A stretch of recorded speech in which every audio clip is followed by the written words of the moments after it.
Matthieu au chapitre 8 et on lit du verset 1 à 13.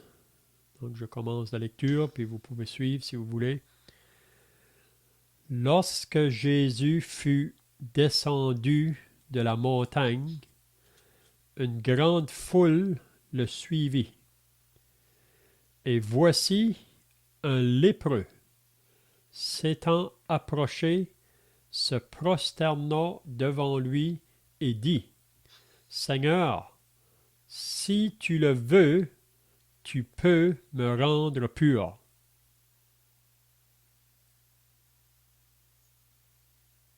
Jésus étendit la main, le toucha et dit, Je le veux, sois pur. Aussitôt, il fut purifié de sa lèpre. Puis Jésus lui dit, Garde-toi d'en parler à personne, mais va te montrer au sacrificateur et présente l'offrande que Moïse a prescrite, afin que cela leur serve de témoignage.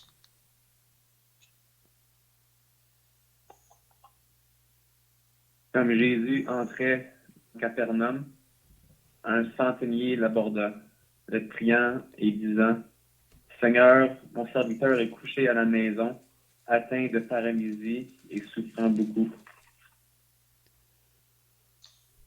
Jésus lui dit, J'irai et je le guérirai. Le centenier répondit, Seigneur, je ne suis pas digne que tu entres sous mon toit, mais dis seulement un mot et mon serviteur sera guéri. Car moi qui suis soumis à des supérieurs, j'ai des soldats sous mes ordres. Et je dis à l'un, va, et il va. À l'autre, viens, et il vient. Et à mon serviteur, fais cela, et il le fait. Après l'avoir entendu, Jésus fut dans l'étonnement, et il dit à ceux qui le suivaient, je vous le dis en vérité, même en Israël, je n'ai pas trouvé une aussi grande foi. Or, je vous déclare que plusieurs viendront de l'Orient et de l'Occident et seront à table avec Abraham, Isaac et Jacob dans le royaume des cieux. Mais les fils du royaume seront jetés dans les ténèbres du dehors, où il y aura des pleurs et des grincements de dents. Puis Jésus dit au centenier, Va, qu'il te soit fait selon ta foi. Et à l'heure même, le serviteur fut guéri. Amen. Amen. Donc, si vous étiez là la semaine passée, on avait regardé la fin du chapitre 7, puis c'était vraiment la fin du premier serment que le Seigneur a dit là dans l'évangile de Matthieu. Et ça commençait au chapitre 5, puis ça termine à la fin du chapitre 7. On avait vu la semaine passée que Jésus, à la fin de son message, il lance une invitation là, mais aussi il nous fait comprendre que c'est pas tous ceux qui disent Seigneur, Seigneur qui entreront dans le royaume des cieux. Puis là, il nous avait dit la raison pourquoi. Et parce que beaucoup aujourd'hui ont sur leurs lèvres le nom du Seigneur, mais ils ont aussi le péché dans la main. Donc, on ne peut pas servir deux maîtres. On ne peut pas servir Dieu et servir le monde ou l'argent ou le péché. Et c'est soit qu'on délaisse la vie du péché pour suivre le Seigneur. Donc Jésus nous disait qu'au jour du jugement, il y a beaucoup de personnes qui diront « Seigneur, Seigneur, n'avons-nous pas prophétisé par ton nom? N'avons-nous pas chassé des démons par ton nom? Et n'avons-nous pas fait beaucoup de miracles par ton nom? » Mais Jésus va leur dire « Je ne vous connais pas. Je ne vous ai jamais connu. » Il ne dit pas « Je vous ai connu une fois, maintenant je ne vous connais pas. » Il dit « Je ne vous ai jamais connu. Retirez-vous de moi, vous qui commettez le mal. » Donc, d'un côté, on a la parole sur les lèvres, mais de l'autre côté, on continue toujours dans la vie du péché. Puis on avait vu là 2 semaines passées que c'est vraiment de cette manière-là que les faux prophètes vraiment marchent. Et d'un côté, c'est des personnes qui parlent de la parole de Dieu, qui prétendent même d'être des hommes de Dieu, envoyés de Dieu, mais leur vie est associée avec le mal. Même Pierre nous dit dans sa 2e épître que ces faux-là, qu'est-ce qu'ils font vraiment? Ils attirent des foules après les autres. Mais c'est par cupidité. C'est pour l'amour de l'argent. Donc, il utilise la parole de Dieu pour le commerce, vraiment. Vous savez que Jésus, dans Jean au chapitre 2, là, quand il était entré dans le temple à Jérusalem, il était vraiment déçu de voir les chefs religieux avaient fait de la maison de son père une maison de voleurs, une maison de trafic. Puis vous vous rappelez que Jésus avait entré là avec un fouet, puis il a commencé à chasser toutes les personnes qui se trouvaient là, puis il leur a dit, « Vous avez fait de la maison de mon père une maison de trafic. » Donc encore aujourd'hui, beaucoup de religions dans le monde utilisent le nom de Dieu pour les intérêts, là, pour l'argent. Hein?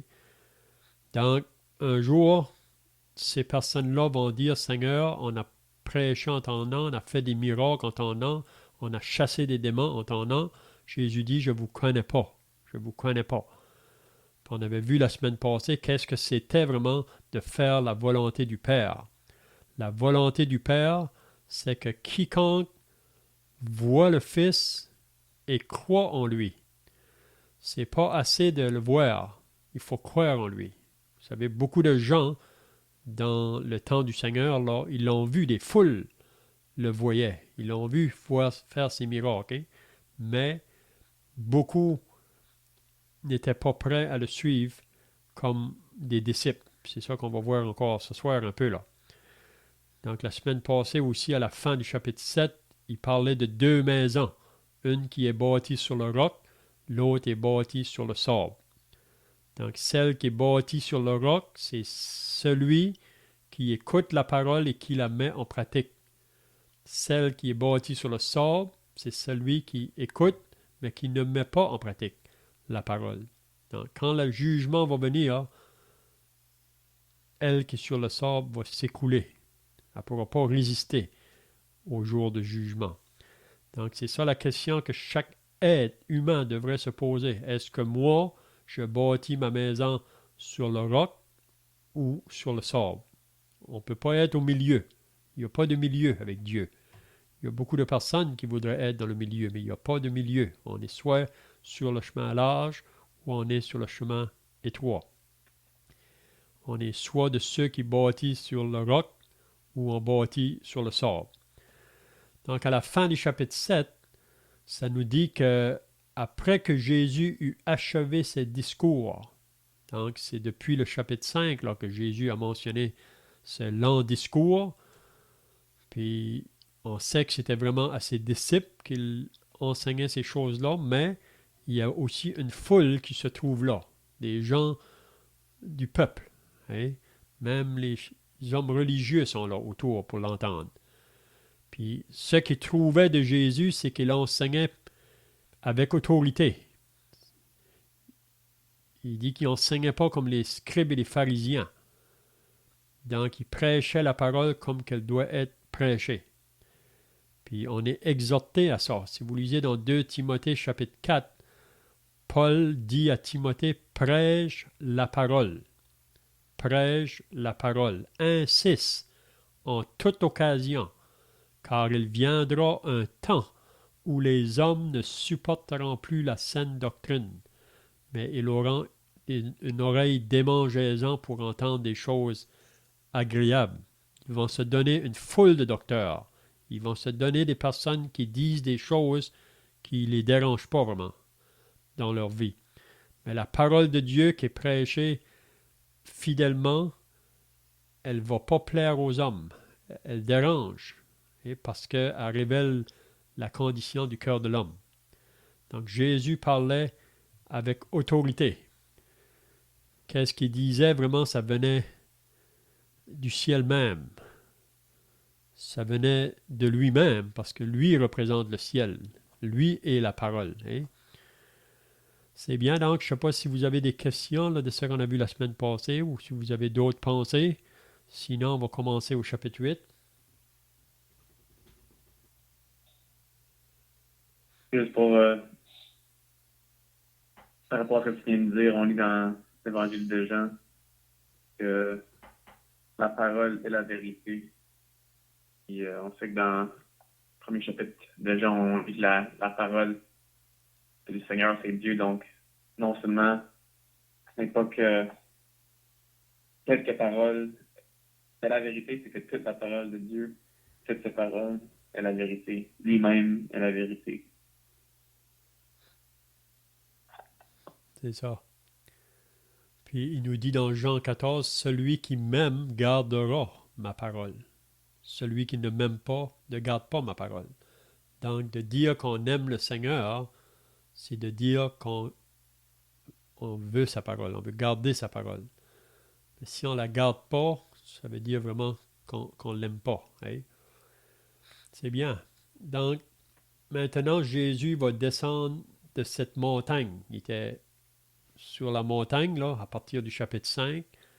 Il a donné beaucoup d'enseignements à ses disciples. Mais là, maintenant, Jésus va descendre. Puis, il va aller, là, vers des individus, si on peut dire, où des individus vont venir vers lui. Quand Jésus marche dans son ministère public, il va de lieu en lieu, de village en village. Parfois, il rencontre des foules, mais aussi, il y a des individus qui s'approchent de lui. Puis toute personne qui vient en contact avec Jésus, avec la foi, Jésus va produire quelque chose dans leur vie. Et c'est pour ça qu'on dit que l'Évangile, il ne faut pas avoir honte de l'annoncer parce que c'est une puissance. C'est la puissance de Dieu pour le salut de quiconque croit. Donc, il y a une puissance dans ce message-là, mais c'est seulement ceux qui vont croire qui vont avoir leur vie transformée ou leur vie changée.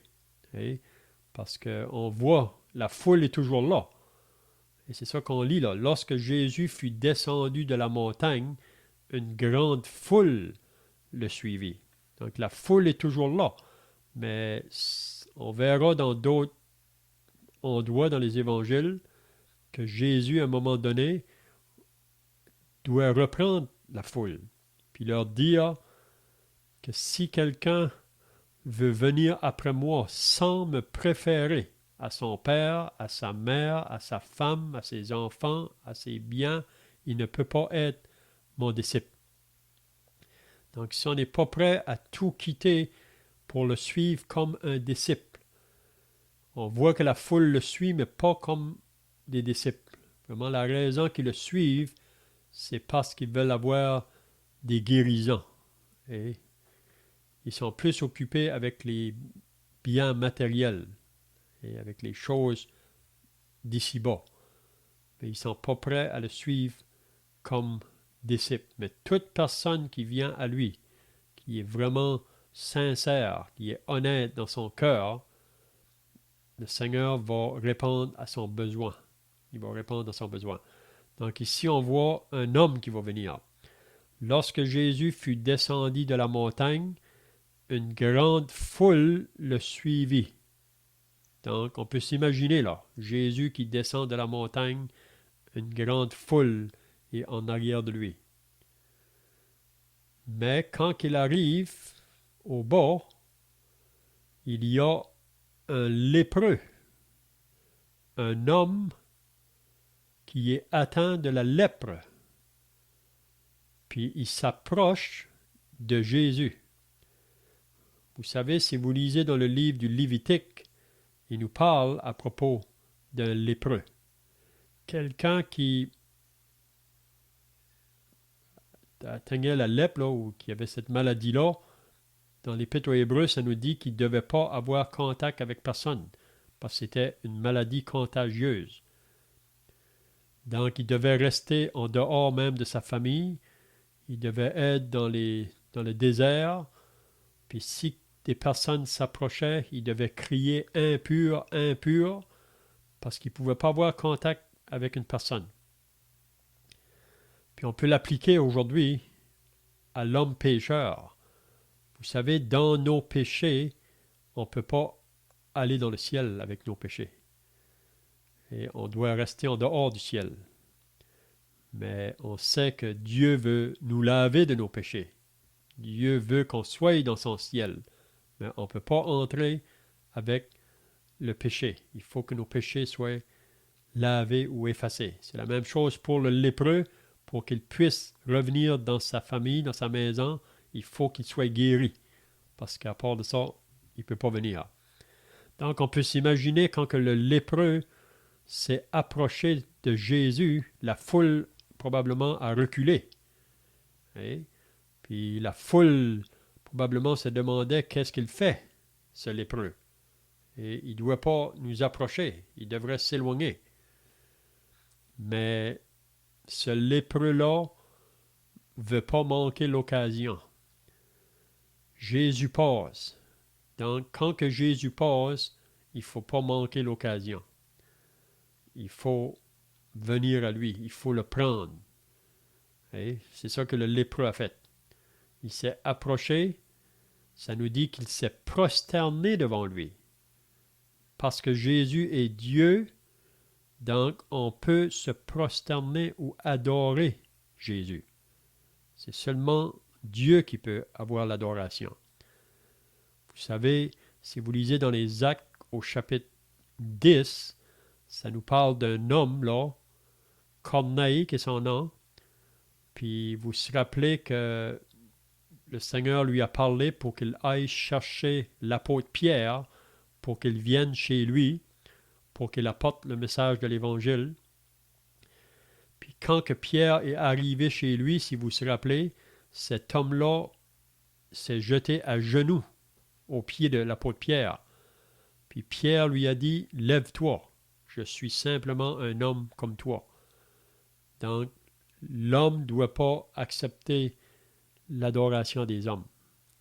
On sait qu'il y en a beaucoup qui le font aujourd'hui, mais c'est contraire à la volonté de Dieu. Mais ici, le lépreux se prosterne devant Jésus. Puis regardez qu'est-ce qu'il dit. « Seigneur, si tu le veux. » Donc on voit un homme qui veut que la volonté du Seigneur se fasse. On voit qu'il n'ordonne pas au Seigneur de le guérir. Il ne commande pas au Seigneur.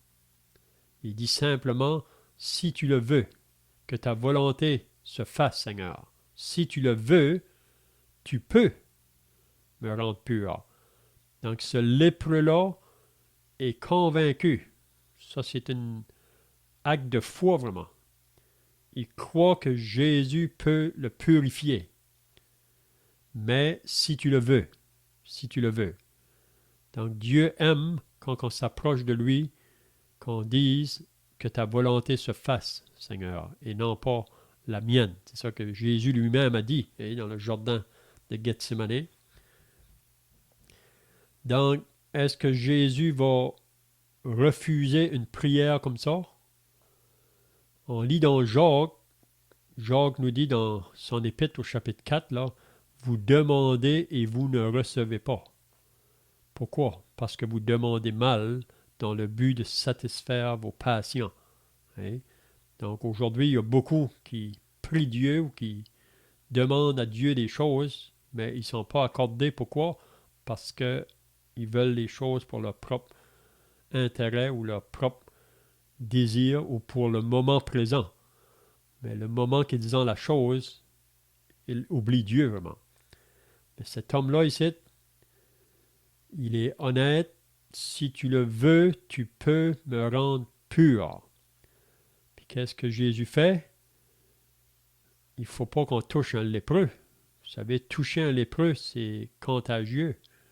Ça va nous atteindre. Mais Jésus, ça dit, étendit la main, le toucha. Donc on voit ici le Fils de Dieu, Dieu manifesté en chair, qui a la puissance sur tout, sur la maladie, il a la puissance même sur les éléments de la nature. Il peut dire à la tempête ou à la mer, calme-toi. Il a la puissance sur toute maladie. Il a la puissance sur les démons, sur les mauvais esprits. Donc, il est celui qui est au-dessus de toute chose. Donc, il le touche et dit, « Je le veux, sois pur. » Aussitôt, ça ne dit pas là, 5 minutes après ou 10 minutes après ou 1 mois après, aussitôt, il fut purifié de sa lèpre. À l'instant. Donc, quelle application qu'on pourrait faire ici? Est-ce que quelqu'un aurait des pensées là pour faire des applications à l'Évangile ici? Quand on met sa Sa foi foi aussi, qu'il a été dans le Seigneur pour le salut, on a la vie éternelle. Sur le moment même, dans Jean, on dit que celui qui croit au Fils a la vie au présent. C'est pas quelque chose qui prend... c'est pas des étapes, c'est juste la foi donne la vie éternelle sur le moment même. Mm-hmm. Tu disais, Edith? Je dis c'est à cause de sa foi aussi qu'il a été guéri. C'est ça. C'est ça. Donc, il est venu avec une bonne attitude, si on peut dire. Oui, voilà. C'est un homme qui savait que Jésus pouvait faire quelque chose pour lui. Chose dans sa vie. Oui, C'est voilà. ça, c'est ça. Donc, comme que Brandon vient de dire, c'est quand on est sauvé, là, c'est pas quelque chose qui se fait progressivement. Le salut, ça arrive dans un moment, dans un jour. C'est le moment qu'on réalise un peu comme le lépreux. Parce que la lèpre est souvent comparaison avec le péché, là.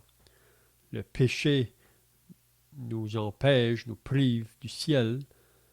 Donc, à moins que nos péchés soient ôtés, qu'on soit lavé, on ne peut pas entrer dans la présence de Dieu. Mais si le pécheur vient comme le lépreux, puis va dire, Seigneur, si tu le veux, tu peux me rendre pur. Tu peux me laver. Donc, le pécheur qui vient tel comme qu'il est. Et le Seigneur veut qu'on vienne à lui tel comme on est. On chante le cantique, tel que je suis, je viens à toi. Et puis qu'on réalise qu'on ne peut rien faire. Comme le lépreux, il savait qu'il ne pouvait rien faire par lui-même pour enlever sa lèpre. Il ne pouvait rien faire. Il pouvait aller voir les médecins, il pouvait aller voir tous les gens autour de lui. Il ne pouvait rien faire pour lui. Probablement, vous vous rappelez de la femme qui avait une perte de sang depuis 12 ans. Puis elle, ça nous dit qu'elle avait été voir beaucoup de médecins.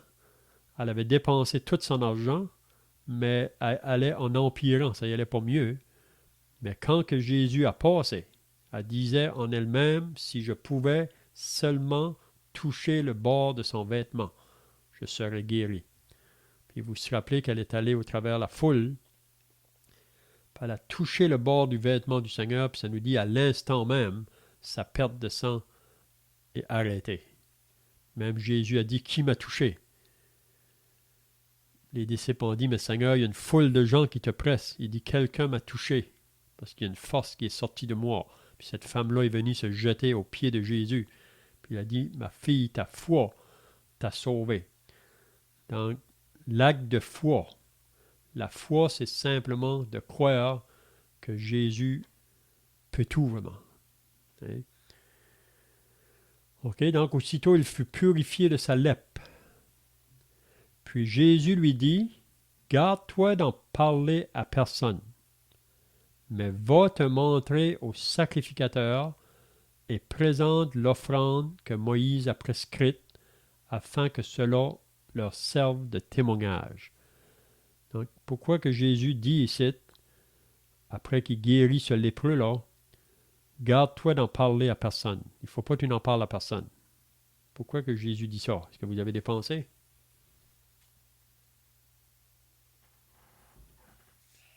Parce que les gens avec qui ils sont incrédules.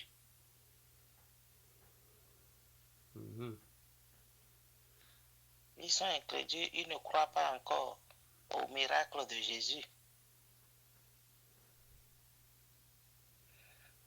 Parce que c'est pas facile de garder là.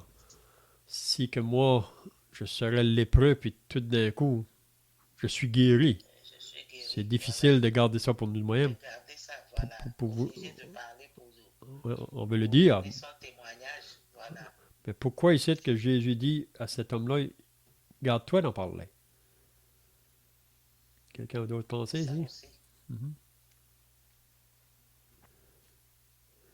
Une chose qu'on peut dire, le Seigneur voulait pas attirer la gloire sur lui-même. Il voulait pas les applaudissements. Hein? Puis aussi, plus qu'on parlait de ce qu'il faisait, là, les foules venaient de plus en plus encore. Même ça nous dit dans Marc au chapitre 6 qu'il y avait tellement d'allants et de venants que Jésus et ses disciples n'avaient même pas le temps de manger. Donc, c'était vraiment épuisant, vraiment, quand il y a toujours une foule autour de nous. Et on est là pour répondre à leurs besoins. Donc, garde-toi d'en parler à personne, mais va te montrer au sacrificateur. Donc, il devait aller voir les prêtres, puis d'offrir l'offrande. Parce qu'il y a une offrande qui devait être donnée là, quand un lépreux était guéri. Puis qu'est-ce qu'on faisait? C'était 2 oiseaux. On prenait le premier oiseau, puis on l'égorgeait, on le tuait, puis on prenait le sang du premier oiseau, puis on le plaçait sur le deuxième oiseau, vivant.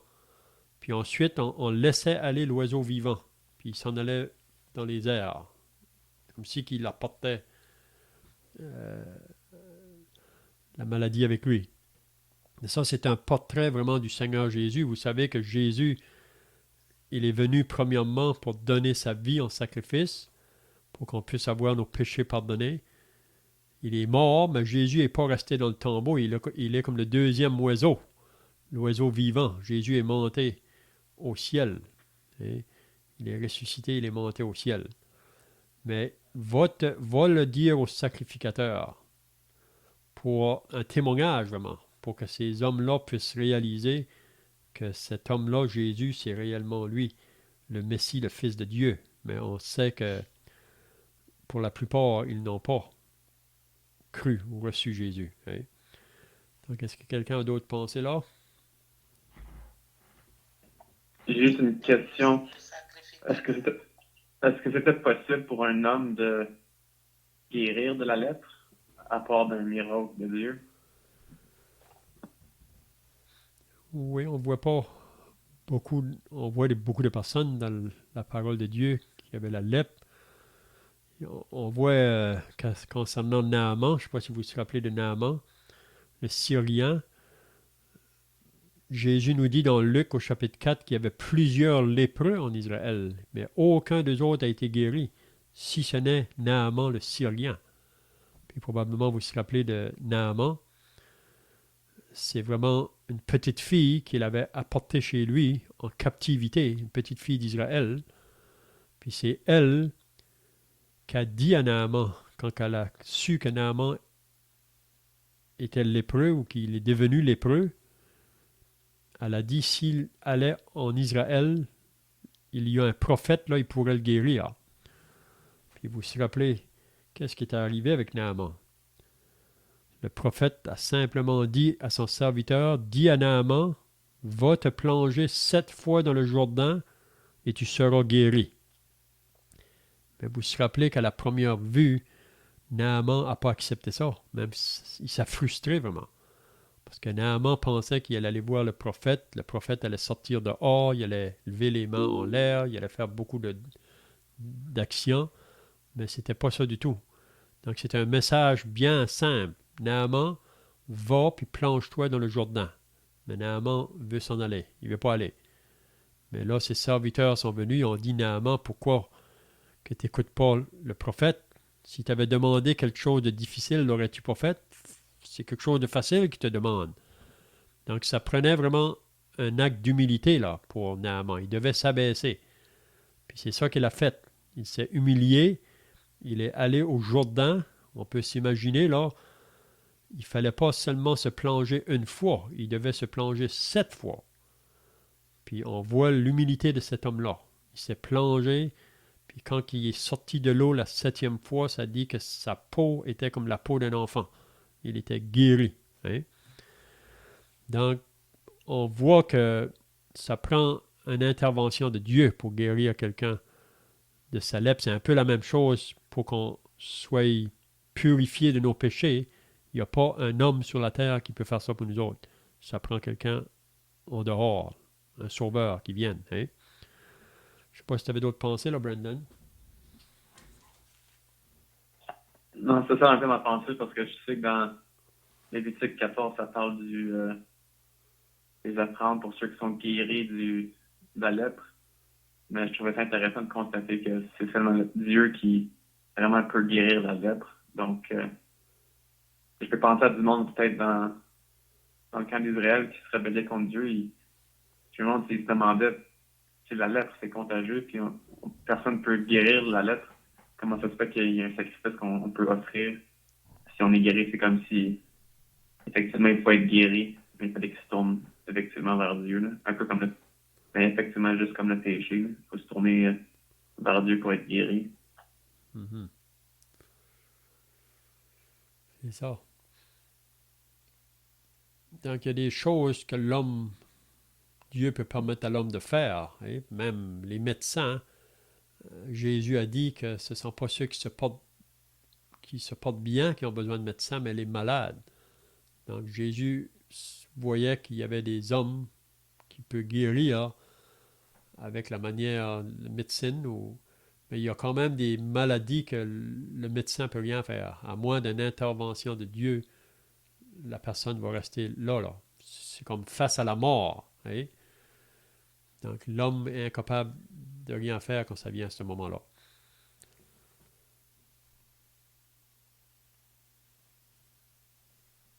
OK, donc, on peut y aller au verset 5 maintenant. Là, il nous parle d'un autre homme qui va venir vers Jésus. Comme Jésus entrait dans Capernaum, un centenier l'aborda.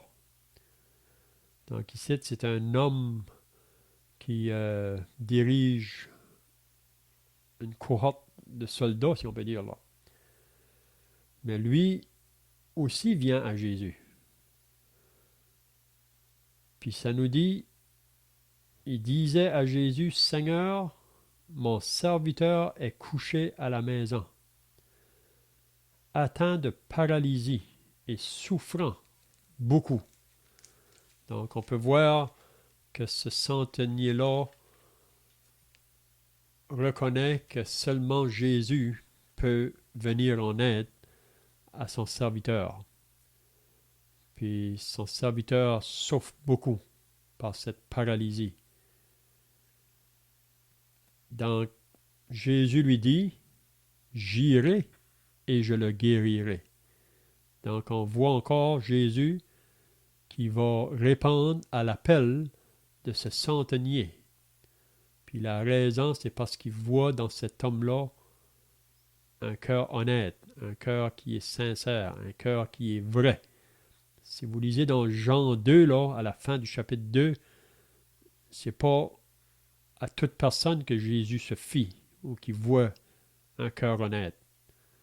Mais ici, le centenier, on peut voir un homme sincère, un homme qui croyait vraiment, un homme de foi. Mais quand que Jésus dit « J'irai et je le guérirai », ça veut dire que je vais aller chez vous. Mais là, on voit encore l'attitude de cet homme-là, d'humilité, qui va dire « Seigneur, je ne suis pas digne que tu entres sous mon toit. » Donc, on voit un homme qui est repentant, si on peut dire, qui connaît sa condition, qui connaît à propos de ses péchés. Donc, il reconnaît que Jésus est l'homme pur, l'homme saint. Donc, il dit « Je ne suis pas digne que tu entres sous mon toit. » Mais regardez qu'est-ce qu'il dit, mais dis seulement un mot. Donc ça, c'est une grande foi, ça. Tu n'as pas besoin de venir, Seigneur. Dis seulement un mot, et mon serviteur sera guéri. Donc on voit un homme qui est confiant dans la parole de Jésus. Si tu dis seulement un mot, mon serviteur va être guéri. Puis là, il prend l'exemple de lui-même. Il dit, car moi qui suis soumis à des supérieurs, j'ai des soldats sous mes ordres.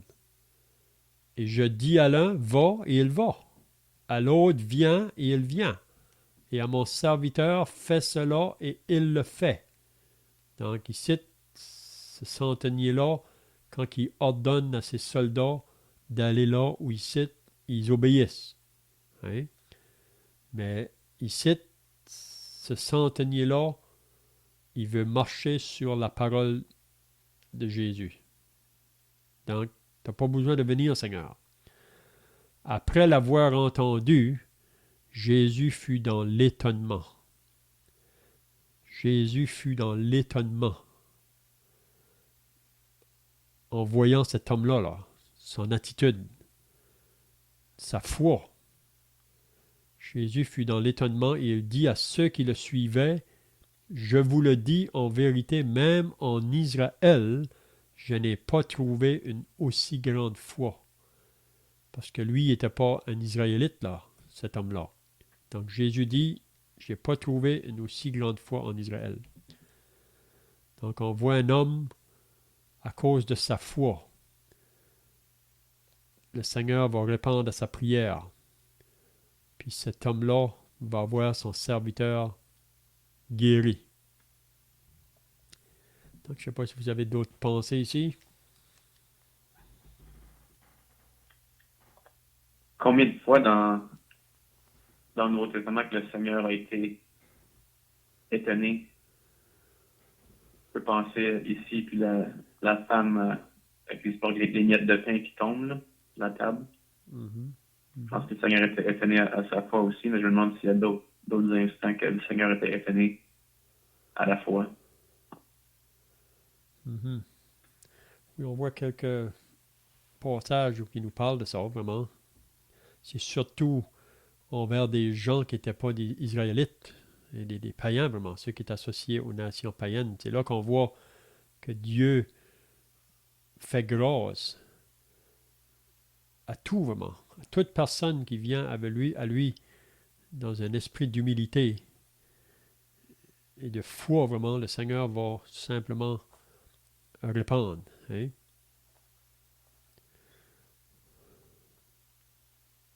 J'ai aussi une question. Verset 9, j'ai un peu misère à comprendre la raison pour laquelle le soldat dit qu'il y a des personnes sur lui, puis qu'il donne des ordres, puis qu'il écoute. Est-ce que c'est le fait que comme lui a autorité sur des serviteurs, il réalise que le Seigneur a l'autorité sur tout? Oui, c'est ça. C'est exactement ça. Il voit que... Puis lui, il va se soumettre à cette autorité-là. Hein? Comme les soldats se soumettent à lui quand il les ordonne, il les commande. Donc, parce que lui est une autorité, si on peut dire, sur ces hommes-là. Mais il reconnaît que Jésus, c'est lui l'autorité suprême.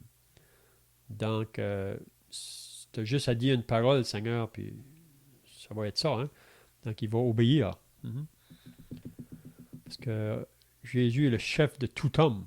Donc, on devrait se soumettre à Jésus comme le chef, mais on sait que beaucoup ne le font pas, parce qu'ils ne reconnaissent pas ça. Donc, on va terminer avec le verset 11 à 13. Là, il dit, « Or, je vous déclare que plusieurs viendront de l'Orient et de l'Occident et seront à table avec Abraham, Isaac et Jacob dans le royaume des cieux. » Donc, il y a des personnes qui vont venir de l'Orient ou de l'Occident, on pourrait dire de toutes parts, puis ils seront à table, un peu comme ce centenier-là. Là. Et il n'était pas d'Israël, il était vraiment en dehors de cette nation-là, mais Dieu l'a accepté parce qu'il l'a venu au Seigneur Jésus par la foi. Donc cet homme-là sera un jour à table avec Abraham dans le royaume des cieux. Mais les fils du royaume seront jetés dans les ténèbres du dehors. Qu'est-ce que Jésus veut nous dire ici? Donc il parle des personnes qui vont venir de partout ici et là. Ils vont être à table avec Abraham. Mais les fils du royaume, qui sont les autres, seront jetés dans les ténèbres du dehors où il y aura des pleurs et des grincements de dents. Qu'est-ce que Jésus veut nous dire ici?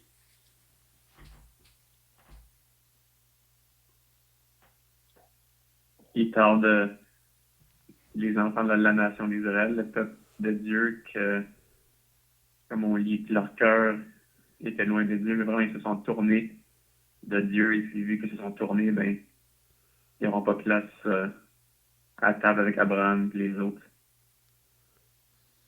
Mm-hmm. C'est ça, c'est un peuple qui a été grandement privilégié, le peuple d'Israël. Dieu s'est révélé à ce peuple-là. Donc, ils sont beaucoup plus responsables. C'est un peu comme quelqu'un qui grandit dans une famille chrétienne. Un enfant qui grandit dans une famille chrétienne, il a un privilège que beaucoup n'ont pas. Mais si l'enfant refuse l'Évangile ou se détourne, le Seigneur va sauver d'autres autour. Hein? D'autres seront dans le royaume de Dieu, mais il y aura probablement beaucoup d'enfants élevés dans des familles chrétiennes qui n'entreront pas. Et ils ont eu le privilège pourtant, mais pour moi, le jugement sera plus sévère même pour ceux qui ont eu plus de privilèges. Puis Jésus dit au centenier, « Va, qu'il te soit fait selon ta foi. » Donc le centenier est parti. On peut dire que Jésus a obéi à sa demande parce qu'en premier, il avait demandé à Jésus pour guérir son serviteur. Jésus avait dit, « J'irai », mais lui a dit, « Tu n'as pas besoin de venir. Je ne suis pas digne que tu viennes. » Donc on voit là qu'il va partir sur la parole de Jésus et à l'heure même, le serviteur fut guéri. Donc sa prière a été répondue. Donc je vois que le temps est passé. Je ne sais pas si vous avez d'autres pensées là ou des questions pour terminer. Juste pour revenir au sujet de la lettre qu'on avait constaté plus tôt, comme la lettre était contagieuse, on peut voir que le péché n'est pas contagieux parce qu'on est tous pécheurs, mais je pense que les mauvaises habitudes, les mauvais traits de personnalité, ça, je pense que c'est contagieux. Il faut faire attention avec qui on passe du temps avec, qui sont nos amis, parce que on lit dans les Écritures que la mauvaise compagnie brise des bonnes morales. Mm-hmm. Donc, juste faire le contraste que le péché n'est peut-être pas transmissible parce qu'on l'a tout du départ, mais les mauvaises habitudes, elles, je pense que ça se répand. Mm-hmm. C'est vrai. C'est bien, donc on va terminer par la prière. Ensuite, on peut chanter un cantique pour finir. Notre Père, nous remercions premièrement que malgré notre maladie du péché, que tu ne nous as pas laissé sans remède, si on peut dire. Je te remercie que le Seigneur Jésus est venu pour offrir sa vie pour le remède du péché. On te remercie que par son sang, peut être pardonné à toujours de nos péchés et puis, comme on a pu lire, être un jour à table avec Abraham et les autres croyants. On reconnaît que nous sommes dans les derniers temps, aujourd'hui plus que n'importe quand avant, puis on prie encore pour ceux qui sont dans les ténèbres, ceux qui sont encore atteints du péché non pardonné. On prie que l'Esprit continue à travailler dans leur cœur. On prie pour ceux qui ont entendu l'Évangile, même si ça fait déjà plusieurs années que ça fait ça. On prie que tu puisses les rappeler de ce qu'ils ont entendu et puis qu'ils se repentent avant qu'il soit trop tard. On prie que ce temps dans les Écritures puisse être un aide, un effet de fortification sur chacun qui était présent ici ce soir. On reconnaît notre faiblesse devant un Dieu, notre Dieu, mais on sait que toi-même, tu peux donner ta propre puissance à tous tes enfants. Et puis on te prie qu'effectivement tu nous donnes cette aide et puissance de jour en jour pour rester fidèle et de passer à travers les épreuves de la vie. On demande ces choses au nom du Seigneur Jésus. Amen. Amen.